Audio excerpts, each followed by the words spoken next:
ज़बूर 30। ऐ खुदावंद, मैं तेरी ताज़ीम करूंगा, क्योंकि तूने मुझे छुड़ाया और तूने मेरे दुश्मनों को मुझ पर खुश होने ना दिया। ऐ खुदावंद मेरे खुदा, मैं तेरे पास चिल्लाया और तूने मुझे शिफा बख्शी। ऐ खुदावंद, तू मेरी जान को आलम असफल से निकाल लाया। तूने मुझे गड्ढे में उतरने वालों में से महफूज रखा। खुदावंद की हम्द सराई करो, ऐ उसके मुकद्दसों, और उसके पाक नाम की शुक्रगुजारी करो, क्योंकि उसका गजब फकत पल भर का है, मगर उसका करम तमाम जिंदगी भर का। रात को शायद रोना पड़े, पर फजर को खुशी की नौबत आती है।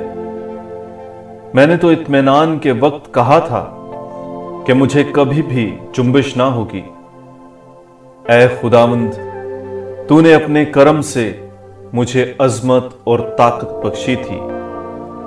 जब तूने अपना चेहरा छुपाया तो मैं घबरा गया। ऐ खुदावंद, मैं तेरे पास चिल्लाता हूं और अपने खुदावंद से मिन्नत करता हूं। जब मैं गोर में जा उतरूं तो मेरे खून से क्या फायदा होगा? क्या खाक तेरी तारीफ करेगी या तेरी सदाकत की सना खां होगी? ऐ खुदावंद, मेरी सुन और मुझ पर रहम कर। ऐ खुदावंद, तू मेरा मददगार हो। तूने मेरे रंज को रक्स से बदल दिया है। तूने मेरा टाट उतार डाला है और मुझे खुशी से कमर बस्ता किया है, ताकि मेरी रूह तेरी हम्द सराई करती रहे और खामोश ना रहे। ऐ खुदावंद मेरे खुदा, मैं अबद तक तेरी तारीफ करता रहूंगा।